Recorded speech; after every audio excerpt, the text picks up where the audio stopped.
ბუნებრივია ჩვენ პოლიტიკოსებს გქონდა და გვაქვს ასეთ მომენტში ძალიან კონკრეტული ფუნქცია, როლი, ვალდებულება, პასუხისმგებლობა და ამაზე აუცილებლად ვისაუბრებ, მაგრამ უბრალოდ საერთო შეფასების კუთხით მინდა ვთქვა, რომ ეს საკითხი არის ანუ აბსოლუტურად ცდება პარტიული დღის წესრიგების საკითხს, ხო, ელემენტარულ რაღაცას ვიცა, ხო? რაც გამოჩნდა სხვათა შორის და რაც მე მგონი მოსალოდნელი იყო. რა თქმა უნდა, აი, ყველაზე დიდი იმის გარდა, რასაც თქვენ ახლა საუბრობდით ამ სიუჟეტში ძალიან კარგად ჩანდა, ხო, რომ აბსოლუტურად ცალსახა აზრი არის. ანუ იმ ეტაპზეც არა ვართ, რომ თქვა ჩვენ ვიკითხოთ, რომ აბა რა არის ეს კანონი, აბა რას ნიშნავს, ხო? აბსოლუტურად ჩამოყალიბებული არის ეს კანონი, რას ნიშნავს? ეს კანონი არის პირდაპირ განაცხადი, რომ ჩვენ უნდა ვიცხოვროთ როგორც რუსეთმა. პირდაპირ ღია განაცხადი. თან ჩვენ უკვე ვიცით კარგად რუსეთში როგორ ცხოვრობენ ამ კანონით. ძალიან ბევრი კონკრეტული მაგალითი არის ადამიანების გასრესვის, განდევნის, ქონების წართმევის, დაკავების, მათი დევნის მუდმივი დევნის და შევიწროვების. ციხეში გამომწყდევის მეტიც ამ კანონს აქ ესეთი თვისება ის ფართოვდება თავიდან რუსეთში ზუსტად იგივე ტექსტები იყოთ მიიღეთ სუბუქად იწყება რომ რა მოხდა აი პირდაპირ პუტინის სიტყვებს გეუბნებით რა რაღაცა ჯარიმაზეა აქ ლაპარაკი რა პრობლემაა გამჭვირვალობა პრობლემაა ამერიკაშიც იგივე იყო იდენტური ტექსტი იყო დღეს ამ კანონის მიხედვით გარდა იმისა რომ ციხეში სვამენ ქონებას უყიდიან ნათესავებს აი ამ აგენტების პრობლემა არის გადმოგზავნა ინო აგენტების მესამე პირის ცნება შემოვიდა რუსეთში ანუ ერთ-ერთ სადღაც 6-7 განახლება იყო ამ კანონის და თითო განახლებაზე ანუ ცვლილებებზე ახალ-ახალი რაღაც შემოდის ეს გავრცელდა ფიზიკურ პირებზე ეხა გავრცელდა მესამე ადამიანის ცნება ანუ შენ არ ახარ რაღაც კავშირი არ აქვს რაღაცა ფინანსურ გადმორიცხვასთან მაგრამ ხარ ნაცნობიან ნათესავი რომელიღაცა ინო აგენტი ეს ყველაფერი გველოდება იმ შემთხვევაში თუ თქმა უნდა მაგრამ ანუ რა არის ეს კანონი ხო რა არის ეს კანონი ეს ყველა აბსოლუტურად კარგად იცის შინაარსობრივად რა არის მეორე დასავლეთმა მკაფიოდ გითხრა ანუ აქაც ორი აზრი არ არსებობს რომ გითხრა რომ ეს არის კედელი თქვენსა და ევროკავშირს შორის ანუ გითხრეს პირდაპირ ევროკავშირის კარი იღება აი პირდაპირ ხე გუშინ 9 აპრილი იყო მართლა განსაკუთრებული მომენტია ხო როდესაც შენ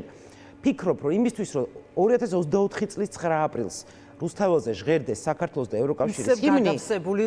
ისევ გადავსებული და ისევ არა რუსეთს ამისთვის კონკრეტულმა ადამიანებმა შეწირეს თავი იმისთვის რომ ეს ევროკავშირის კარი გაღებულიყო ეხლა ეს კარი გაიღო და აი მართლა ვიღაცა როგორც მსახიობმა ძალიან კარგად თქვა საქართველოს მოქალაქემ ვიღაცა ერთმა კაცმა გადაწყვიტა რომ ეს კარი მოაჯახუნოს ჩამოანგრიოს და აი იმ უბედურებაში თქვა წაგვიყვანოს ამიტომ რომ ეს არის ისედაც ჩანს ხო ეხლა უყურებდი რა უდევს რომ ფეხბურთელს ან მსახიობს რა უდევთ აი რა წერია ისთვის დევნი რა წერია ანუ რა არის ეს რის საწინააღმდეგო არის ეს ევროკავშირის დროშა ანუ ქართული ოცნებისთვის არის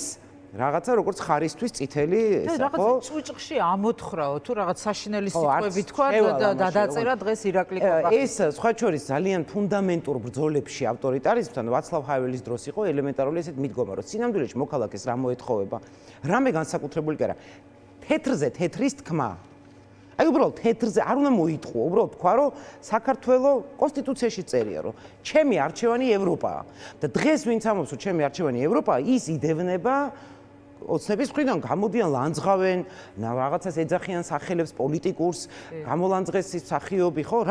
რისთვის რო ჩვენ ვამბობთ მე მინდა ევროპა გაიწია კალაძე რა ვიცი ამიტომ აქ არის სრული ერთობა ეს ერთობა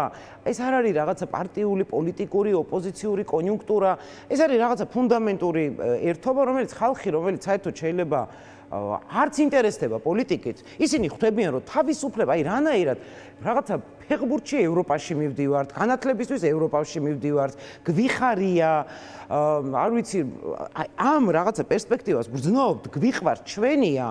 და უცებ რაღაცა მაჯლაჯუნა გამოდის და გეუბნება რომ ესენი არ იქნება. აი როგორ ფიქრობ შენ რატომ ხდება მე ყველას უსვამ მთელი ამ დღეების განმავლობაში ამ კითხვას რომ აი რა იყო მიზეზი და მიზანი და რატომ გაბედა ოცნებამ რომ კიდევ ერთხელ შემოებრუნებინა ივანიშვილმა უпростоრეთ ოცნებას ვამბობთ ივანიშვილს გულისხმობ და პირიქით. მე მგონი აქ პასუხს ამ პასუხს იმიტომ რომ დღეს ისინი ასრულებენ რუსეთის დავალებას რომ საქართველოს იმ რუსეთისთვის საშიშ გზაზე რომელზეც ჩვენ ვდგევართ, ანუ პერსპექტივა ევროპის არის რეალური,